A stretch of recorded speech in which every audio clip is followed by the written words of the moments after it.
Welcome to Karpagam creations. இன்றைக்கி நம்ம கம்பு பிஸ்கெட் எப்படி பண்ணலாம் தான் பார்க்க போகிறோம்.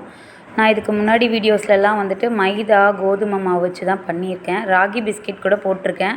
கம்பு பிஸ்கெட் இப்போ தான் நான் பண்ணி ஃபஸ்ட்டு வீடியோ போடுறேன். வாங்க பார்க்கலாம். இதுக்கு நான் வந்து அன்சால்டட் பட்டர் ரூம் டெம்பரேச்சரில் இந்த மாதிரி இருக்கும்போது எடுத்துக்கோங்க. இப்போ நான் இதோட பவுட்ரு சுகர் சேர்த்து நல்லா இந்த மாதிரி நான் அந்த சிங்கிள் பீட்ரு மட்டும் வச்சு நல்லா கொஞ்சம் இப்படி பீட் பண்ணி, அதாவது ஹேண்ட் மிக்சர் மாதிரி பீட் பண்ணி எடுத்துக்கிட்டேன். இப்போது நான் ட்ரை இன்க்ரீடியன்ட்ஸ் ஆட் பண்ண போகிறேன். கம்பு மாவு கொஞ்சம், கொக்கோ பவுடர் கொஞ்சமாக நம்ம அந்த கிறிஸ்பினஸ்க்காக நான் வந்துட்டு கார்ன்ஃப்ளவர் ஆட் பண்ணியிருக்கேன். இது எல்லாமே ஆப்ஷனல் தான், உங்களுக்கு வேணும்னா நீங்கள் போட்டுக்கலாம். இப்போது நான் இந்த கன்சிஸ்டன்சி பேட்டர் ரெடி பண்ணி எடுத்துக்கிறேன். இப்போ நான் இது ஒரு பட்டர் பேப்பரில் நல்லா ஒரு 15 மினிட்ஸ் ஃப்ரிட்ஜில் வச்சு எடுத்துக்கிறேன். ரெஃப்ரிஜிரேட்டர் பண்ணி எடுத்துக்கிறேன். இப்போது நமக்கு இது வந்து கட்டிங் போடுறதுக்கு ஈஸியாக இருக்கும்ன்றதுக்காக தான் நான் அந்த மெத்தட் யூஸ் பண்ணுறேன்.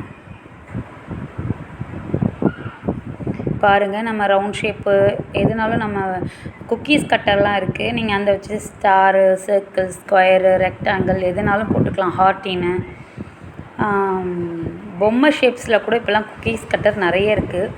நான் வந்துட்டு இந்த மாதிரி பட்டர் பேப்பரை வச்சு ஒன்று சர்க்கிள் டைப்பு இல்லைன்னா இந்த மாதிரி ரெக்டாங்கிள் ஸ்கொயராக போட்டுப்பேன். இது ரொம்ப பெருசாக நமக்கு இருக்க மாதிரி தெரிஞ்சுன்னா இதை 2ஆக போட்டுக்கலாம்.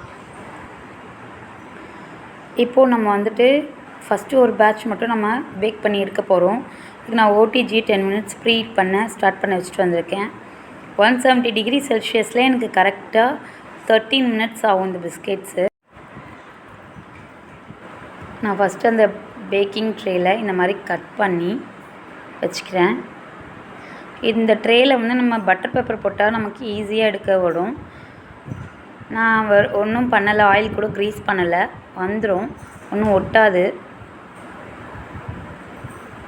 சமயத்தில் நம்ம எதனா மெஷர்மெண்ட் கம்மியாக போட்டிருந்தோன்னா அடி பிடிக்கும், இல்லை எனி சேஞ்சஸ் இருக்கும். அதனால் நம்ம பட்டர் பேப்பர் யூஸ் பண்ணலாம்.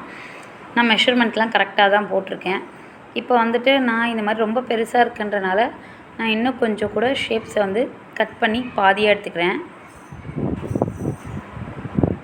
நம்ம இது மேலே டெக்கரேஷனுக்கு நட்ஸோ இல்லை எதனா கொடுத்துக்கலாம். எனக்கு நட்ஸ் எல்லாம் வேண்டாம். கம்பு பிஸ்கெட்டே ஹெவியாக இருக்க மாதிரி தான் இருக்கும்.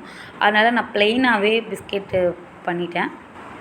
நீங்கள் வேணும்னா கூட மேலே பிஸ்தாவோ, பாதாம், முந்திரி, எனி கைண்ட் ஆஃப் நட்ஸ் மேலே ஸ்ப்ரிங்கிள் பண்ணிக்கோங்க. இப்போ நான் இதை பேக் பண்ணி எடுத்துட்டேன். என் பையன் ரொம்ப ஆர்வமாக இந்த பிஸ்கெட் சாப்பிட்றதுக்கு வெயிட் பண்ணிகிட்ருந்தான். சாப்பிட்டுட்டு நிறைய ரிவ்யூ கொடுத்துருந்தான். சூப்பர், வாவ், டேஸ்டி அப்படிலாம் சொல்லிகிட்டு இருந்தான். என்ஜாய் பண்ணிகிட்ருந்தான் சாப்பிட்டுட்டு. இதை நம்ம நல்லா ஒரு டைட் கண்டெய்னரில் போட்டு ஸ்டோர் பண்ணி வச்சோன்னா நமக்கு ஒரு 1 வீக் கிட்ட நல்லா வரும். நீங்களும் வீட்டில் இந்த மாதிரி ட்ரை பண்ணி கொடுத்து பாருங்கள் ஃப்ரெண்ட்ஸ். உண்மையாகவே இது ஒரு ஹெல்த்தியான ஒரு பிஸ்கெட் ரெசிபி. இது வந்து நான் கம்பில் செஞ்சுருக்கேன். கம்போட கொஞ்சம் கொக்கோ பவுடர், கொஞ்சம் கார்ன்ஃப்ளவர் ஆட் பண்ணியிருக்கேன். நீங்களும் இந்த மாதிரி வீட்டில் ட்ரை பண்ணி கொடுத்து பாருங்கள். பசங்க என்ஜாய் பண்ணி சாப்பிடுவாங்க. கடையில் இருக்க பிஸ்கெட்லாம் இப்போது ஓரளவுக்கு நல்லா இல்லைன்னு கேள்விப்படுறோம். அதனால் நீங்கள் வீட்டிலே உங்கள் கண்ணு முன்னாடி உங்களுக்கு கையில் செஞ்சு கொடுக்கறது ரொம்ப ரொம்ப ஹெல்த்தி. நம்ம ஹெல்த்தியான இன்க்ரீடியன்ட்ஸ் தான் ஆட் பண்ணுறோம், பட்டரு அந்த மாதிரி தான்.